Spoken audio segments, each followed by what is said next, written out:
This is Tuesday, December 15th, 2020, meeting of the Berlin Board of Health.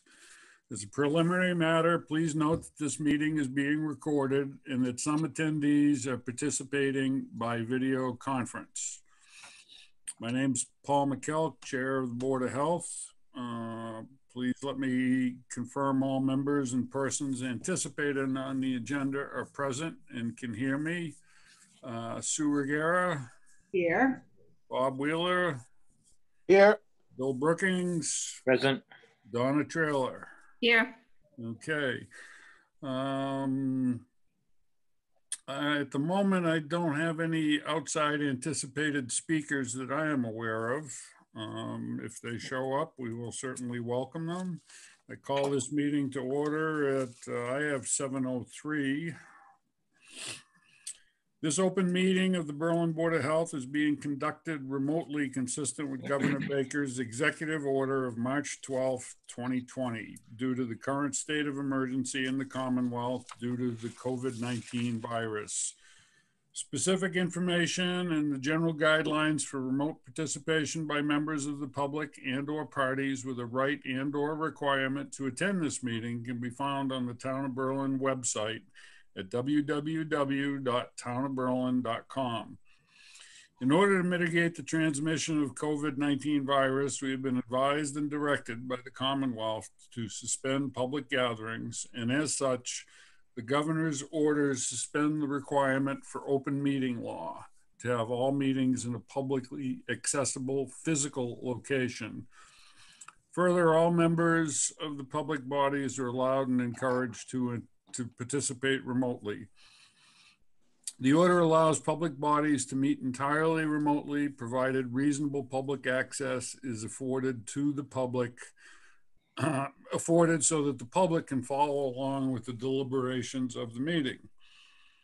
While no in-person attendance of members of the public is permitted, every effort will be made to ensure that the public can adequately access the proceedings in real time via technological means. In the event that we are unable to do so, despite best efforts, we will post on the town's website an audio or video recording, transcript, or other comprehensive recording of proceedings as soon as possible after the meeting. Ensuring public access does not ensure public participation unless such participation is required by law. The standard public comment portion of this meeting will accommodate limited public comment. For this meeting, the Berlin Board of Health is using the Zoom platform as posted on the agenda, identifying how the public may join. The public is encouraged to follow along during this meeting using the posted agenda unless I note otherwise. Supporting materials that are available this evening to members of the board can be made available to the public by request. Ground rules, I think we all know.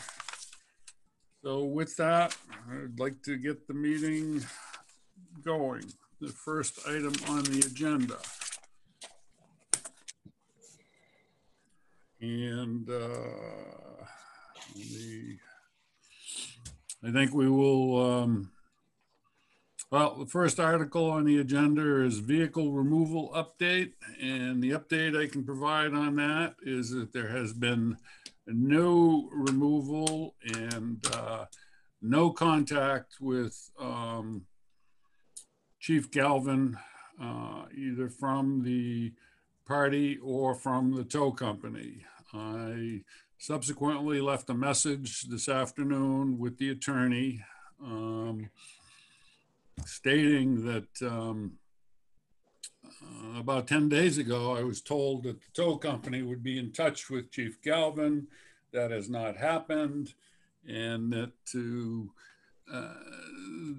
with winter coming tomorrow night, pretty much, that it's 11th hour, and if something doesn't happen soon, we're all going to end up in court. And I left a message at that. I will see if I get a response. If I do, I will inform Bill and board members via text or email as soon as I hear, assuming I will.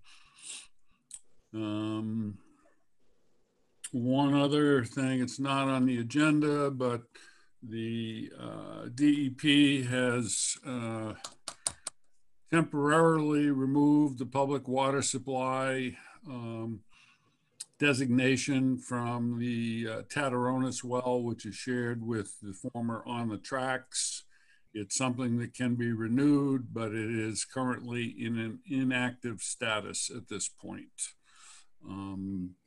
No issue for the Tataronises. It's just that if that restaurant should somehow get reinvented, there would be a process to go through.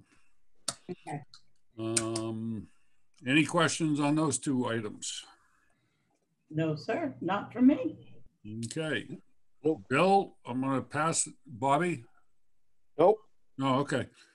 Bill, let you take it from there.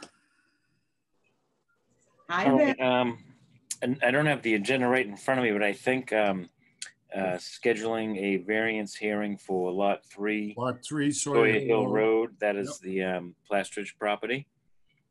And we do have a new lot being proposed with some variance requests. So I think we'll be looking at January 19th.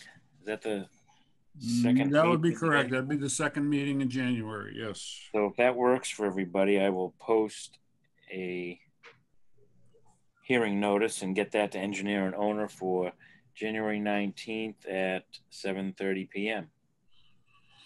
Any Okay. tricky variance requests, Bill? It's a pretty long list for new construction. We can go through them quickly if you like. Out of season testing, I think that's one that's been That's an easy one. in the past. Yeah, and sewer line length, I think that is also one. Now, 4E is the 100 foot between systems. That one really hasn't been varied, but yet it is one that we were looking at revising. So again, the board, as we did on Pollard Road, may choose to, you know, hold it until it's revised. But they're asking for 80 feet versus the proposed, required 100. And then the two others are distance offsets to open drain and edge of clean fill to edge of wetland. So the edge of stone is 100 feet from the edge of wetland, but the 5 foot over dig, the fill area, is 95. So, you know, we're gonna be in a situation, I think, like Pollard Road. We'll be talking about that with the engineer to see what they can do.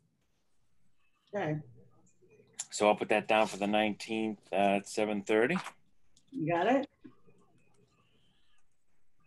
Should we give Okay. them a heads up that, we're considering changing, but we're still operating under existing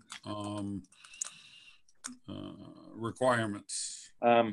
I always tell engineers that when they ask this question, you know, these variance requests come up when I do review the plan. Okay. You know, I always tell them historically the board does not grant variances for new construction. You know, so they can take that for what it's worth. You know, I can certainly reach out to the engineer and reiterate what we just went through and see what they have to say. Because I know what you're saying, it's a time and a cost issue when you create a hearing. Right. Okay. I'll certainly give them a call.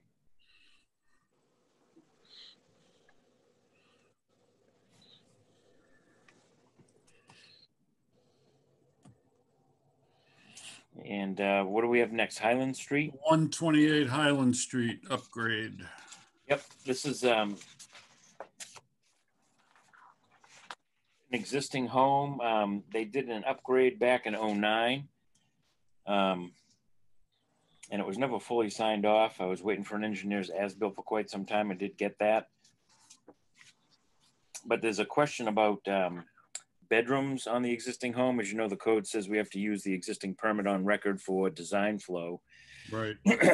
This system was designed and installed at great expense for a 5-bedroom because that is what the owner is saying the home is, and is also what the assessor's record says. But we do have a permit from 1972 that says 3 bedrooms. So, you know, I asked the homeowner to draw up a plan, show us the room layout, and kind of give us the history, you know, as to when the house, you know, if the house as it stands now, how long has it been that way? So they've created a floor plan that does show 5 bedrooms, and this has been done since 64 or 65. They did an addition in the 60s to create extra space for a grandparent. So the house has been as it stands now since the late 1960s. So why the 1972 permit said 3 bedrooms, you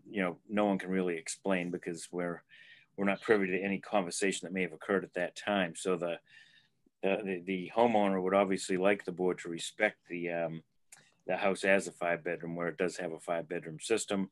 And again, there has been no additions to the home since the late 1960s. Okay. So it has a 5 bedroom system. But... Oh yeah, I should probably explain why we're discussing this. You know, if we truly view this as going from a 3 to a 5 bedroom, that's an increase in flow that requires full compliance with Title V. What occurred is when we did the soil testing, it was too wet to perk, so we did a sieve test, which they take it to a lab, they look at what type of soil it is, and we use the slowest rate in that class of soils. So installed in this property is a 5 bedroom system on a 30-minute perk rate. So it's a very, very large fill system. But again, because the sieve was used, it doesn't meet Title V, if you will, under the, you know, the view of new construction or additional flow. So that's really the crux of the question at hand. But this is not new construction at this point, is it? Well, correct, but again, if we truly say, okay, there's a 3 bedroom permit here from 1972, and we're now saying it's a 5 bedroom house, that is viewed as an increase in flow. What the homeowner is saying is this is the house as it's stood in the late 1960s, so you know, respect it for what it is, versus holding us to that 3 bedroom permit. Again, why that permit was issued for 3 bedrooms, again, you know, we weren't privy to whatever transpired at that time, but the system that installed is designed for 5 bedrooms, correct? Bill, why is this being brought up in front of you now? Because they are looking to subdivide lots on a parcel that abuts this existing home. So, you know, whenever something's happening, I go to that existing file and see what's happening. And what I realized was that it had never been signed off. Bob? Does it have a 1,500 gallon tank, Billy, or do you know what? It's a 1,500 gallon tank and 2 17 by 50 foot leach beds. So again, it's a very, very large fill system. Is that bomb the name? It is. Yeah. Okay. So somebody back in the 70s or the 2009 didn't sign off on something, and now this person has this problem. Well, again, in 1972, there was a 3 bedroom permit issued for a repair to that existing home. Then in 09, they needed a repair again. And again, they designed it and installed it for 5 because that's what they felt they had. That's what they're being taxed as. But again, because we have a 3 bedroom permit on record, that's what the code says we need to respect as design flow, because you know, that is the most recent permit on record.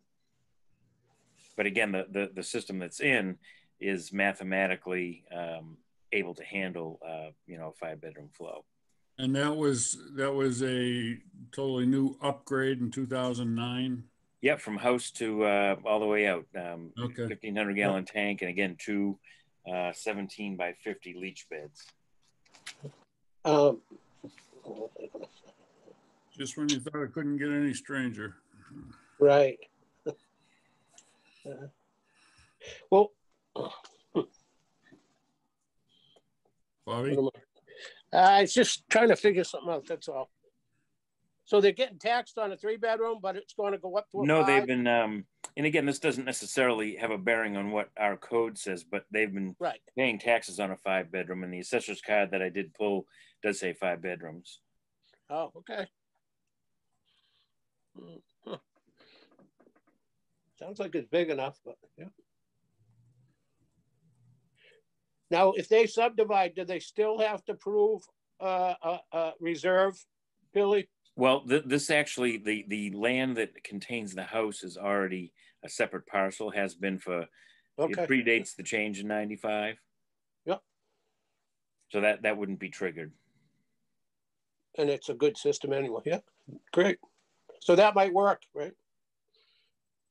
Well, again, it's really it's what the code says versus, you know, what that house really exists as, per the owner, per the assessors, you know, per the historical data they submitted to us. So Bill, what are our options? Can we do something about as an as-built and the board accepts the as-built as an up-to-date permit? The board could choose to respect the existing home as a 5. The code route would be heading back out there, doing a perk test, you know, that type of stuff. Has it had a Title V inspection lately, Billy? Or? It has not, because Yeah. it has not been, you know, no property transfer has been proposed. Right. Okay. Yep.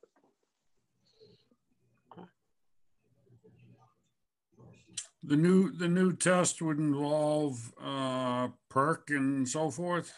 We'd be doing probably 2 deeps, 2 perks.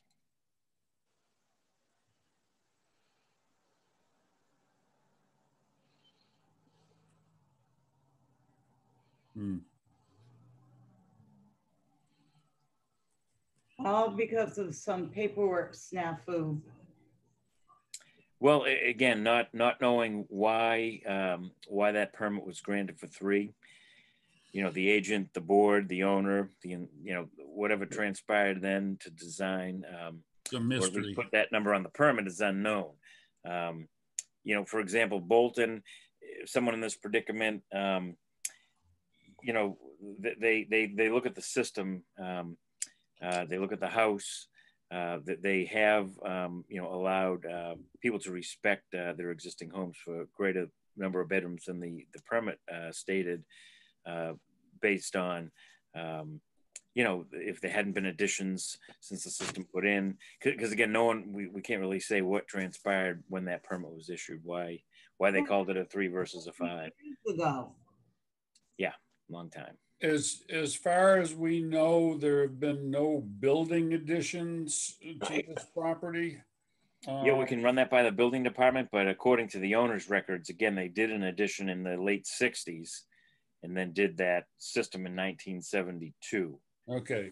But since then, I don't think there's been any additions to the home since that 1960s. But I can certainly check with the building department. Bill, are you sure the 3 is not really a 5? Unfortunately, it's a 3. Yeah, I'm looking at it right now. 1972.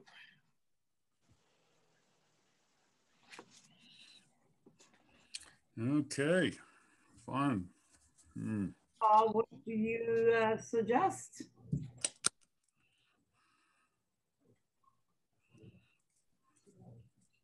I didn't hear any of this. I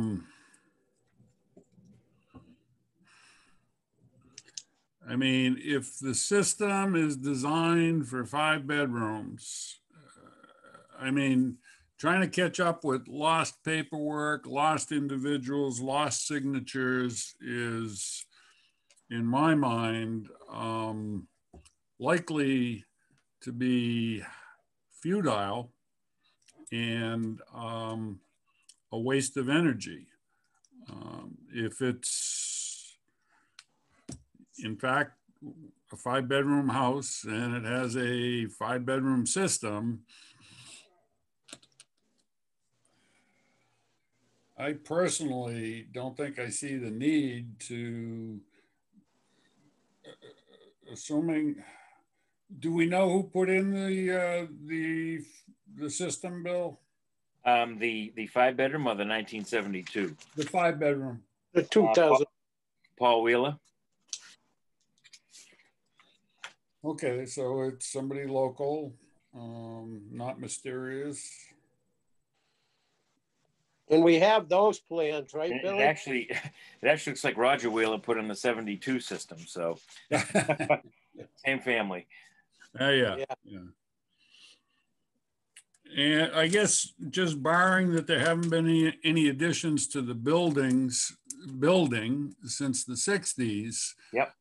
I don't see making a big deal out of this, considering that it has a 5-bedroom septic system installed.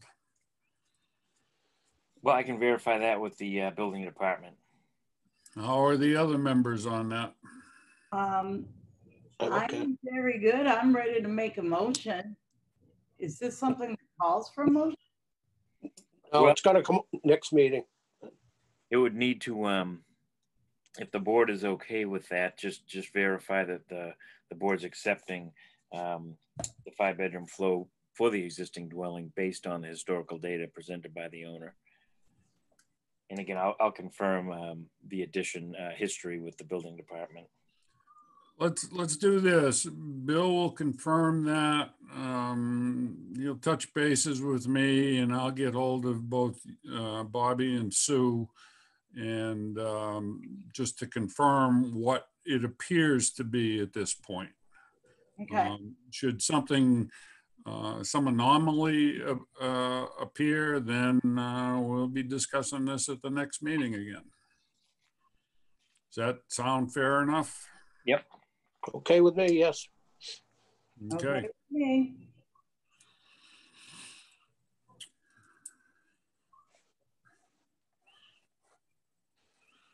Bill, do you have anything else? I did get 2 more Tobacco? sales permit renewals. One for Verk Gulf at 139 Coolidge Road, and one for Berlin Liquors at 3 Bassett Road. I drafted those today, and they are on the desk for your signature, Paul, when you have Okay. time. So we're up to 6 out of 9. So there's 3 outstanding. We'll see if those come in. If not, we can send the Tobacco Alliance out there to remind them the need to have a current permit.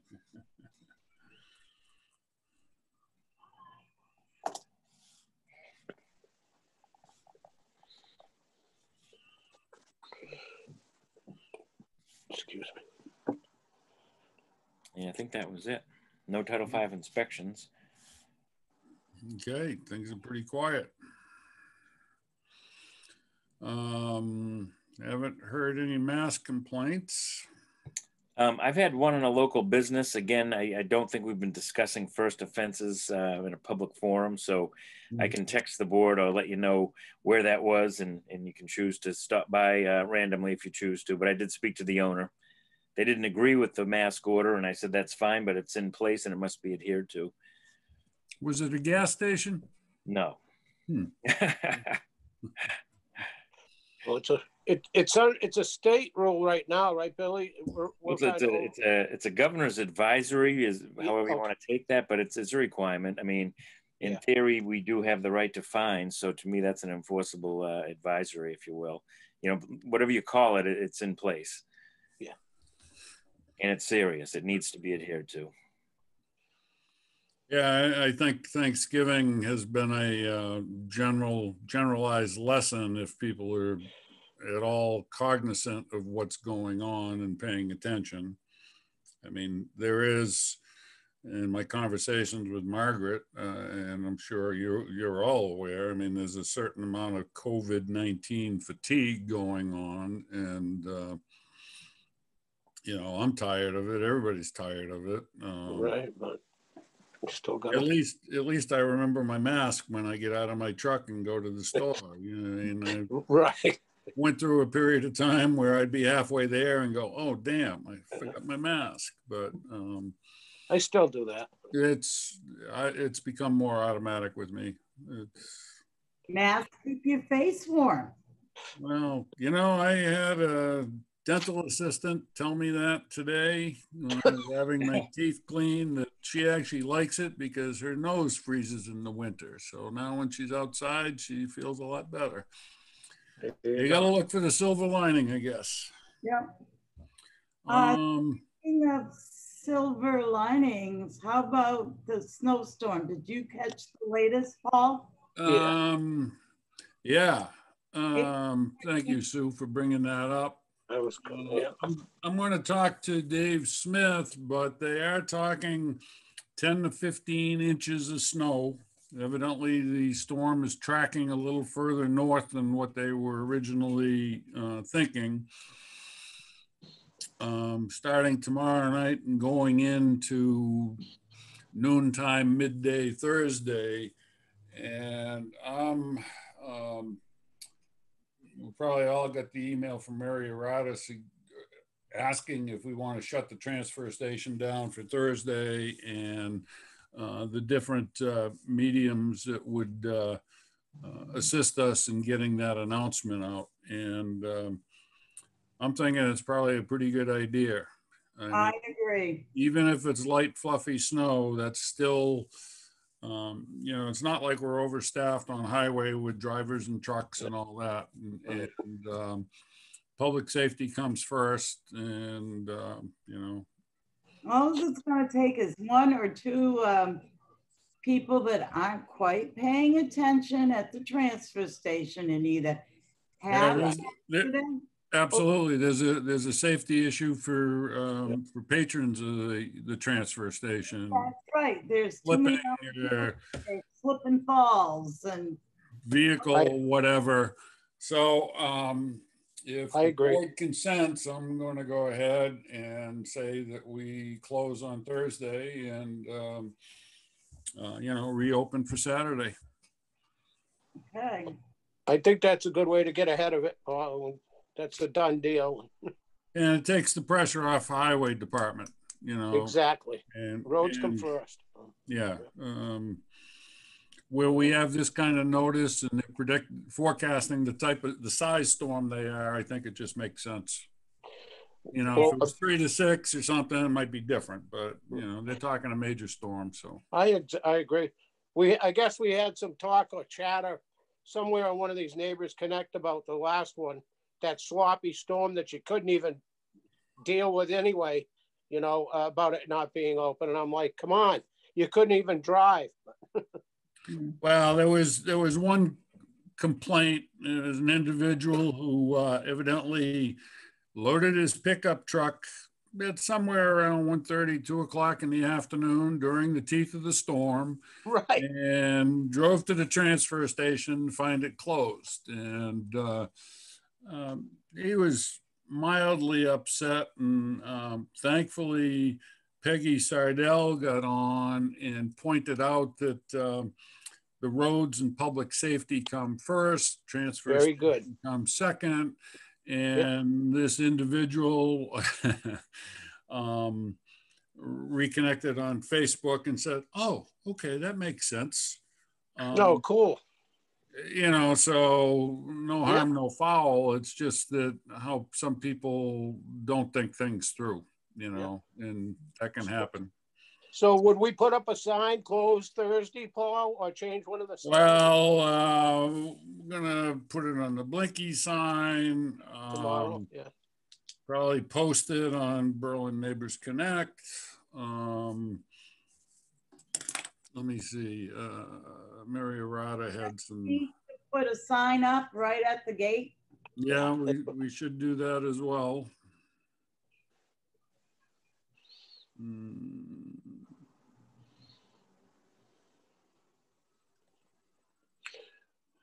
How did Chief Calvin can put out a robocall. Brittany can put it on cable channel. And Mary Arata said that she could post it on the town's Facebook and website. So I think we'll go ahead with all of those and let the chips fall where they may. I mean, you know, we're not going to reach everybody. No, and you will tell Pete tomorrow, right? Yes, I will tell Pete. All right. I don't want early Christmas present. BP. I am waiting for hard copy contractual documents from BP. Oh, okay. Donna, I signed the paper and got the copy of the budget. Thank you. And Okay, you, good. Sue. You too, Sue. And how did you and Billy make out with the informational session the other day, Paul? Did you do that or about COVID? Or? The coffee talk, yeah. Jim Gariffi joined good. us, and we gave him the longest yard, and he put out a lot of good information. People were thankful for. Great. Bill brought up about the town offices. I have since talked to Eloise. I've got to, and I want to talk to you probably tomorrow, Bill. I've got to put together a paragraph or two coming from the Board of Health about how with COVID-19, the town offices have to remain operating as they are. They are not closed. Mhm. It's just now a two-step process. You've got to call and make an appointment, and you've got to call when you arrive. Some people are under the misinformation or misdirection that the town offices aren't open. You know, it's walk and chew gum. We can't just open the door and let people flowing in. Not yet. And I volunteered that the Board of Health probably is the best board or avenue to put something out there that'll go out with the census mailing so that every resident gets it. And it doesn't fall on Margaret. It doesn't fall on the select board. It comes from a health perspective. Hopefully that will have some meaning.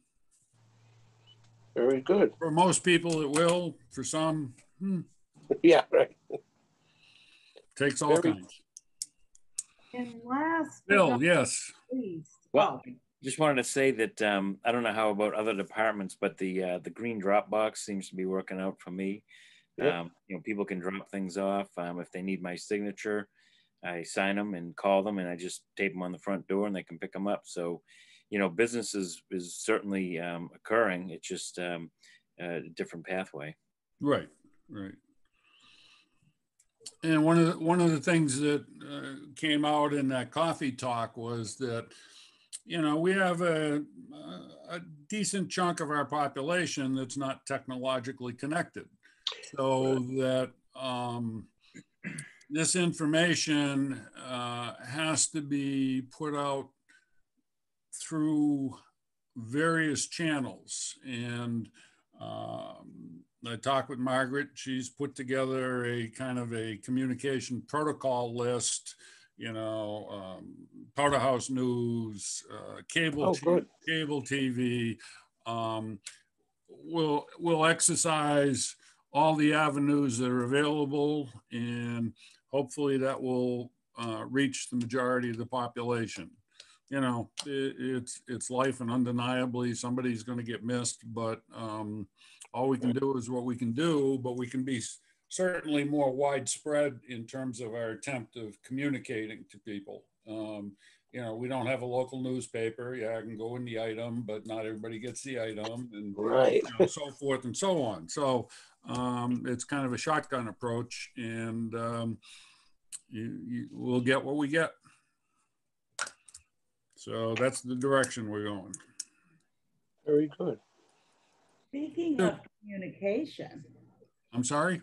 I said, speaking of communication. Right, I just wanted to, Bill, if you don't have anything else, we can cut you loose, because I don't have anything else for you. All right, I'll text the board with that local business, and Paul, give me a call. We can work out some wording. Okay, I appreciate it. And I'll Bill, talk to you tomorrow. Merry Christmas. You too. Yeah.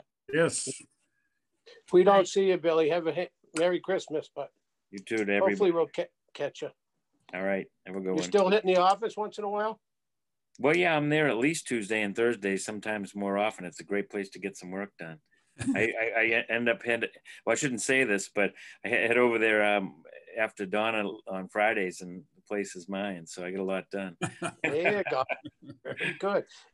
And no one else knows you're there. Well, now they do, but yeah. Yeah. There aren't that many ears listening tonight, so. No.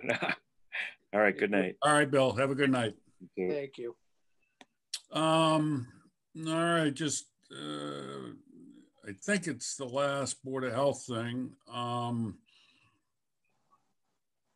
Bobby, we need to get you more involved with the board, I think. I mean, you come to all the meetings and all that, but one of the needs that has occurred, or that, yeah, one of the needs that's really been there for a while, I haven't been seeing it, is that we need to be more consistent with updates on our website. And that's something that I'd like to hand off to you, something you can do from the comfort of your home. You don't have to come into the office. Sue probably has some stuff. I have some stuff. You know, we'll get it to you. We'll go back and forth, make sure you understand. What, Sue? Yes. There's a training coming up again in January, I heard through the grapevine, Okay. updating the website. Because a lot of us have struggled with it. At least Right. Bob knows how to change the background on his tablet. No, I Figure got out it. I that. got it to change back and never yet. But I am not very computer savvy. But I could probably have Beverly help me, and we could probably get something done. Well, I was, I mean, there's not gonna be a massive wholesale thing. It's gonna be piecemeal, you know, whatever we do, we just want to do it right and you know, bring ourselves up to speed. I've been looking at other towns' websites and it's like, Right. wow, you know, but they probably have a better system to work with than we do. So ours may be a bit more painful and time consuming, but it still should be manageable because I mean, we're not under any gun. It's just things that we should be doing to make sure we have good communication with our residents. That's all. So would it be a changing website, Paul, or just keep updating it as like the COVID Updating. stuff? Yeah, I don't see a change. It's going to be amending and adding things. Yeah. Such as the COVID rules. and Such as stuff the like- COVID thing, maybe some more transfer station information. Meeting Okay. minutes, What was that, Donna? the meeting minutes, they have to be posted too, the ones that are Okay. approved. All right. well, we post them all on My Town Government. Right. I don't think they go on our website. So if they're posted on our town government, that should be adequate, I would think. Is that But- attached to the website though, the My Town Government? I don't know. Good question. I don't Good think question, so, Donna. but Okay. I'll take a look Friday. We'll find out. Thank you. We'll find out if it has to be dispersed otherwise. Okay. You know, I started. I'm not looking to make work, you Okay. know, I just want to be more proficient at what we do. Right, like, Pretty good at researching stuff. I can research to get it in the computer. I might need some help. That's all. I think I printed out the instructions a while back when they first changed over. There may be something in the desk drawer. I'll take a look at that Friday too. Okay. the, Bob, is things like our sticker sale, renew, you know, buy your sticker by mail form Right. that I have to update each year. And then that update has to go, that new update has to go on the webpage. Okay, so update. Which is like changing dates and changing prices and things like that. I mean, Right. I'd be shocked if we're going to reinvent the form. I mean, the form seems to be working unless Sue and Donna tell me otherwise. Yeah, but usually I go in and edit it, Right. Right. Right. save it as, I think, a PDF, and then you gotta take the old one down and put the new one up. Right. So it's making sure we keep fresh information on the webpage. And you just said something that triggered my mind relative to something else, and that's the annual town report. I guess they don't want a PDF. So I'll put the town report together. It's not due until January 29th, but either Sue or Donna probably have to put it in whatever format that Eloise needs to get it. Okay. And we can talk about that. Okay. Okay. Other than that, Other than that, I don't have anything else. neither do I. All's quiet on the Western Front. Well, let's take our toys and run. There you go. Well, whoever I don't talk to or see, have a very Merry Christmas and a healthy one. Be smart for yourself and your families. Same to you all. Don't Thank you, forget to Leanne. adjourn by roll call vote. Oh, thank you, Yep. Leanne. Yeah. If If there is nothing else, do I hear a motion? I make a motion to adjourn this meeting. Okay. I'll second it. All right. Sue, Aye. Bobby, Aye. Paul, aye. It's unanimous. The meeting is adjourned. I have 7:45.